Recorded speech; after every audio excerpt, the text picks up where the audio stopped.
Welcome back. This is part 2 of the video lecture series on the international law of the sea. Did you like David Gallow's TED Talk? Isn't it amazing what is out there in the oceans? So many things worth protecting. In the first video, we have seen why the oceans matter and what are the different potentially conflicting priorities in the use of the oceans that are behind the main issues of international maritime law. In this second video, we turn to the historical developments that have shaped the international law of the sea and are responsible for its current outlook. Do you remember why the oceans are so important and so valuable? There is their sheer size. There are the shipping routes that are essential for world trade. There is the strategic importance of the oceans for naval power protection. There are all the exploitable resources, including fisheries and oil and gas. And there is the incredibly rich marine environment. All of this begs the question of who shall own the oceans. And you know what? There was a time when there was a clear answer to that question. The question was meant to have been answered once and for all in the Treaty of Tordesillas, concluded between Portugal and Spain and approved by the Pope in the year 1494. That treaty divided all the oceans of the world into two halves, and it attributed one half to Spain, the other to Portugal. On this old map, you can see the dividing line, the so-called Tordesillas meridian that runs through the Atlantic Ocean and cuts through part of South America in the area of Brazil. The treaty attributed all the sea areas to the west of the Tordesillas meridian to Spain, including the land masses to be discovered and colonized in that part of the world. Portugal, on the other hand, took the other half of the world oceans to the east of the Tordesillas meridian, allowing it to establish its trade routes and its colonies there. This enabled Portugal to control and monopolize the trade routes around Africa towards India and the Far East. The India and Asia trade was very lucrative. The Portuguese imported all kinds of valuable goods, such as spices, silk, and Chinese porcelain, into Europe, making huge profits. Lisbon became the busiest harbor in Europe. Portugal grew rich, and so did Spain, thanks to all the gold and silver it looted and later mined in South America. The Portuguese crisscrossed the oceans all around Africa, India, China and Southeast Asia, and they sailed as far as Japan, as is illustrated by this beautiful Japanese painting of a Portuguese carrack. This is what we can consider a first phase in the development of the international law of the sea. In the 15th and 16th centuries, the oceans were dominated by Portugal and Spain. These two nations claimed all the oceans for themselves, which is what they had made clear in their treaty concluded in 1494 in Tordesillas. The underlying idea of that treaty was to deny other nations any right to the oceans, to close the oceans to all other nations. It was the concept of the closed sea. However, that concept came to be challenged in the late 16th century when the Dutch started to send their own trade expeditions to India and the Far East. The profits produced by the first of those expeditions were so high that in the 1590s the Dutch East India trade was rapidly growing, despite the danger of the ships being attacked by the Portuguese on their way to Asia and back to Holland.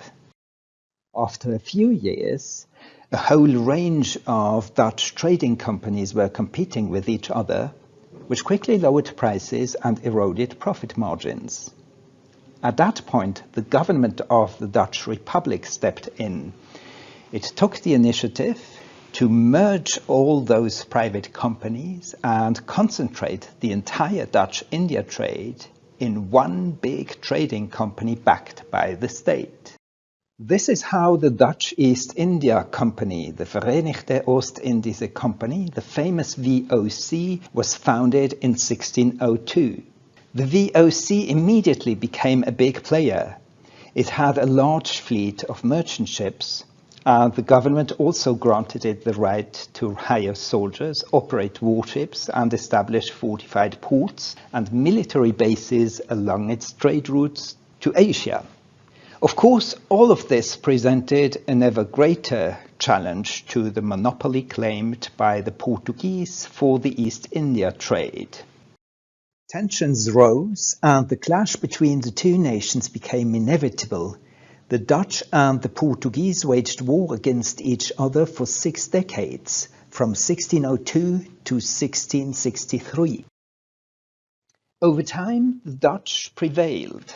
Step by step, they succeeded in pushing back the Portuguese and establishing their own vast trade network throughout India and the Far East. But let's turn our attention to an incident that occurred in the early days of the Dutch-Portuguese War, barely a year after the founding of the VOC. A small group of Dutch ships were sailing just off the coast of today's Singapore when, in the morning of the 25th of February 1603, they encountered a very big Portuguese carrack, the Santa Catarina, that was fully loaded and had a crew of about 1,000. The Dutch commander, Admiral van Heemskerck, decided to attack. The Portuguese fought back and a fierce naval battle ensued. With their cannons, the Dutch targeted the sails of the Portuguese carrack instead of the ship itself. By the evening that same day, the sails of the carrack were all destroyed, so that the Portuguese were unable to move or maneuver. They had no choice but to surrender and hand their carrack over to the Dutch, who captured it with its entire cargo. The ship was fully loaded of valuable goods from China destined for European markets. The Dutch brought the Santa Catarina to Amsterdam. The booty was so rich that it roughly doubled the capital of the VOC that had been founded a year earlier. However, the Santa Catarina incident also sparked controversy. It was hotly debated. The question was whether van Heemskerck's capture of the ship was lawful, whether the Santa Catarina was a good prize of war, or whether it was just an act of piracy. This was the big question that became the object of public debate and was also at the center of a court case in front of the Amsterdam Admiralty Court. The VOC needed legal arguments, which is why it called upon Hugo Grotius, the famous jurist, to defend the seizure of the Santa Catarina from a legal point of view. What Hugo Grotius delivered was much more than the short legal memorandum the VOC probably had expected. He produced a whole treatise of around 500 handwritten pages. A central chapter of that treatise was later published in the form of a book entitled The Free Sea. Here, Grotius came up with a new legal concept, the concept of the freedom of the sea. He stated that the oceans do not belong to any specific nation, but must be open to all nations for free navigation and trade. On these grounds, he argued that it was right for the Dutch to defend the freedom of the sea in a war against the Portuguese, who unjustly claimed exclusive ownership of the East India trade routes. This is how Grotius framed Admiral van Heemskerck's capture of the Santa Catarina differently. It wasn't any form of piracy. Rather, it was all about defending the high ideal of the freedom of the sea. Notice, convincing legal arguments are often about framing, about how you frame the legal issues. Grosch's line of argument fell on fertile ground in Holland at the time. On the 4th of September 1604, the Amsterdam Admiralty Court decided in favor of the VOC and declared the Santa Catarina Good Prize of War. For the development of the international law of the sea, Grosch's concept of the free sea was to become very influential. His idea that no part of the sea may be regarded as pertaining to the domain of any given nation fitted the interests of rising maritime powers such as Holland, England, and France.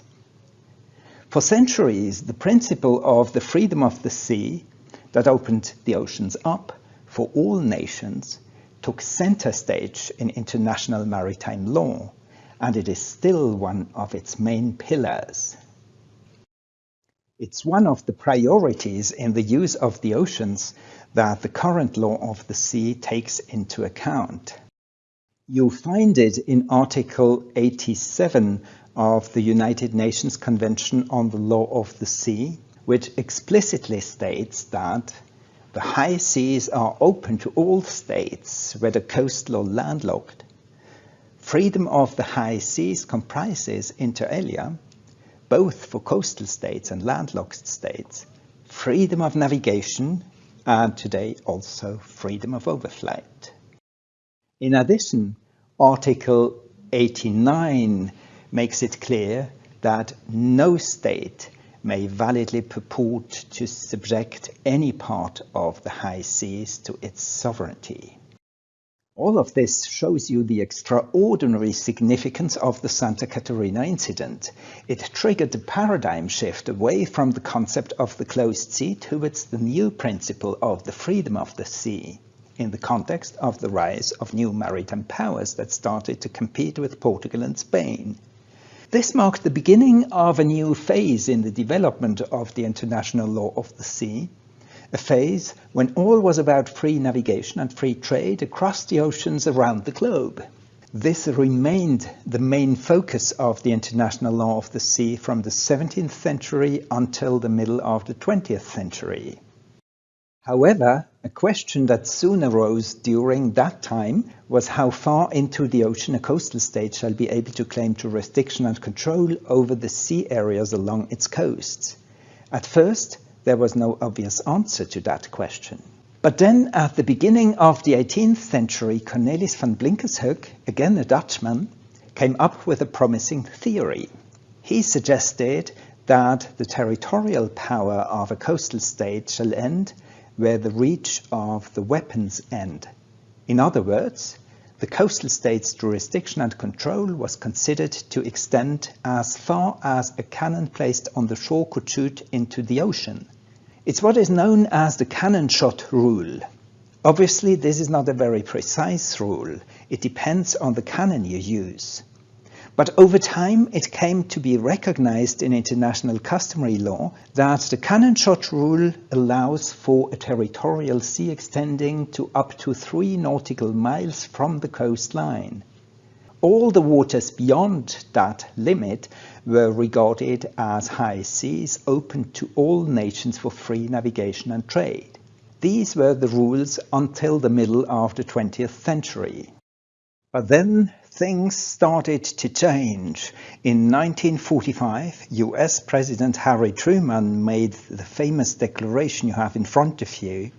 It was a time when the United States feared to run out of petrol and therefore saw it as an urgent necessity to exploit oil fields in the continental shelf along the American coast, mainly in the Gulf of Mexico.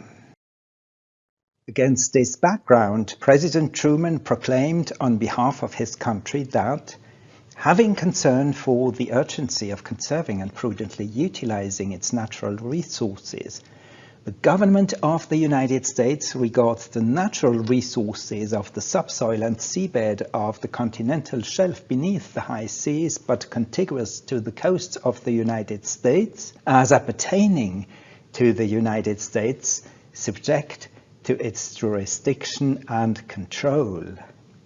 In cases where the continental shelf extends to the shores of another state or is shared with an adjacent state, the boundary shall be determined by the United States and the state concerned in accordance with equitable principles. The character as high seas of the waters above the continental shelf and the right to their free and unimpeded navigation are in no way thus affected. This was a claim to exclusive ownership of the resources to be found in the continental shelf, the seabed and the subsoil in the shallow water areas along the American coast. It brought about a new concept, the Continental Shelf Doctrine. Based on that new doctrine, the US government extended US jurisdiction and control far beyond the 3 miles territorial sea, which was recognized in international law at the time.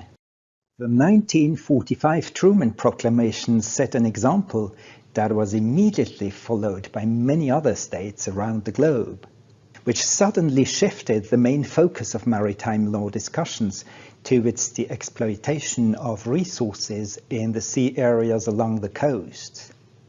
Within just a few years, many states issued similar proclamations claiming exclusive rights to their continental shelves and the resources located there. As a result, a new worldwide state practice emerged based on the Continental Shelf Doctrine within just a few years.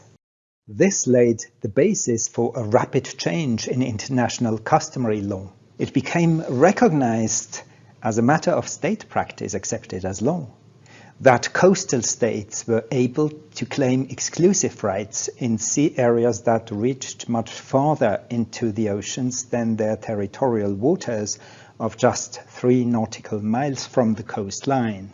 It was a case of very rapidly forming new customary law, which illustrates that the formation of new international customary law rules doesn't necessarily take long periods of time. It may happen rather quickly. The rapid adoption of the Continental Shelf Doctrine in the international community is an example of a phenomenon we can call instant customary law. The immediate success of the Continental Shelf Doctrine, launched with Harry Truman's famous proclamation, marks the beginning of a new phase in the development of the international law of the sea, a phase that is characterized by coastal states greatly expanding their control of offshore zones and resources.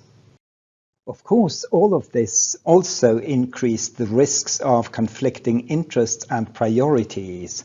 Coastal states' extensive claims could easily clash with other neighboring states' claims, or with the interest of maritime powers, or with the protection of the marine environment. To address the issues around such potential conflicts, an international conference on the law of the sea was held in Geneva in 1958 within the framework of the United Nations. At this conference, 4 different instruments were adopted: the 4 1958 Geneva Conventions on territorial waters, continental shelves, high seas, and fisheries. However, the success of those conventions remained limited since they didn't attract as many ratifications as expected. A follow-up conference was held 2 years later in 1960, yet this conference was largely a failure. The participants engaged in a heated debate on the breadth of the territorial sea, but they failed to achieve a consensus on this key question. Meanwhile, coastal states around the world continued to make increasingly aggressive territorial claims to ever larger offshore zones. A third UN conference on the law of the sea was set up in 1973, and it ended only 8 years later, in 1982. It was the longest international conference ever held, yet it was worth the effort. The conference produced the 1982 United Nations Convention on the Law of the Sea that offers a comprehensive codification regulating the whole range of international maritime law issues. Together with its 9 annexes, the Convention contains more than 400 articles. It offers an incredibly extensive and detailed regulation. Clearly, the Convention is the centerpiece of the current international law of the sea. It is often referred to as the Constitution of the Oceans. The UN Convention on the Law of the Sea addresses all the different priorities in the use of the oceans, and it does so in a carefully balanced way. It reflects the trade-offs and the compromises between conflicting interests that have been achieved in the more than 8 years of intensive discussions at the 3rd United Nations Conference on the Law of the Sea. This is the reason why the Convention is conceived as a package deal that does not allow for any picking and choosing. When ratifying the Convention, a state cannot make any reservations. It has to accept the Convention as a whole or stay outside of it. Yet this didn't stop most of the states from ratifying the UN Convention on the Law of the Sea. Geographically, the Convention has a very large coverage, as you can see on this status map. 168 states out of 193 are parties to the Convention. But there are some notable exceptions. Most strikingly, the United States of America has not ratified the Convention so far. Even though the US had been deeply involved in the debates at the UN conference, it has so far failed to bring ratification of the Convention through the US Congress, which is heavily criticized by many, including by American international law scholars. However, in the meantime, the wide coverage of the Convention has given rise to the formation of customary law. The wide coverage of the Convention means that more and more players have aligned their state practice on the detailed rules the Convention has established. And this holds true by and large even for states that are not yet parties to the Convention. That way, much of the Convention has become recognized as having entered international custom, as being not only treaty law, but in addition also international customary law. As a result, today much of the Convention is regarded as binding for all states, not only for the states that are parties to the Convention. This is also the prevailing view in the US. The US recognizes that it is bound by most of the rules of the Convention, acknowledging that they are part of international customary law. This is where we are now. The developments set in motion by Harry Truman's 1945 proclamation have shifted much of the focus on offshore zones and resources, preparing the ground for 3 consecutive United Nations conferences on the law of the sea, with the final one bringing about a broad codification effort that ultimately materialized in the 1982 United Nations Convention on the Law of the Sea. With this, we are reaching the end of the second video of the series. Here is what we have done so far. The next video will cover the remaining items on our list. See you soon.